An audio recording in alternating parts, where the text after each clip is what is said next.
Saya bersenjata Hamas Brigade Al-Qassam menyatakan telah melancarkan operasi militer yang mereka sebut Gerbang Neraka. Aksi ini dilaporkan menyasar unit infanteri pasukan pertahanan Israel atau IDF melalui serangan dari jarak dekat yang memicu ledakan di area yang telah dipersiapkan. Informasi disampaikan oleh Hamas melalui sebuah video yang dipublikasikan pada Rabu 7 Mei 2025 sebagaimana dilaporkan oleh Kabarni pada Kamis 8 Mei. Dalam keterangannya, Al-Qassam mengungkapkan bahwa penyergapan tersebut terjadi sejak Selasa 6 Mei di sekitar persimpangan Al-Mashru yang terletak di sebelah timur kota Rafah, jalur Gaza, bagian selatan. Menurut klaim Hamas, mereka berhasil memancing sejumlah personel militer Israel yang terdiri dari 10 tentara dan 2 anjing pelacak menuju sebuah lokasi yang sebelumnya telah dipasangi beberapa perangkat peledak.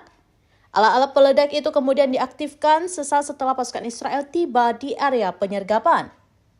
Akibat dari ledakan tersebut, Hamas mengklaim bahwa sejumlah tentara pendudukan Israel tewas dan mengalami luka-luka.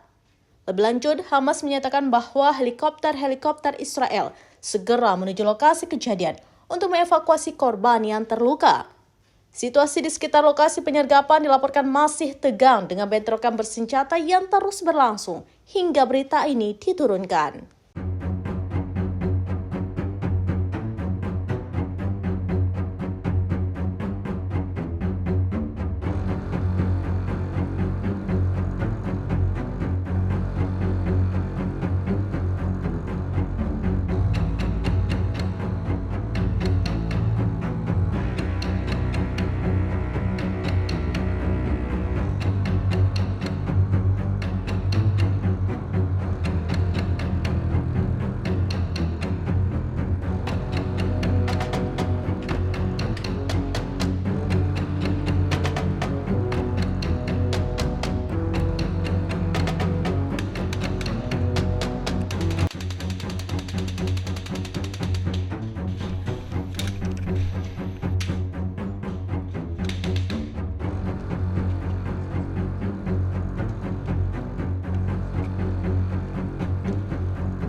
Download Tribun X sekarang, menghadirkan lokal menjadi Indonesia.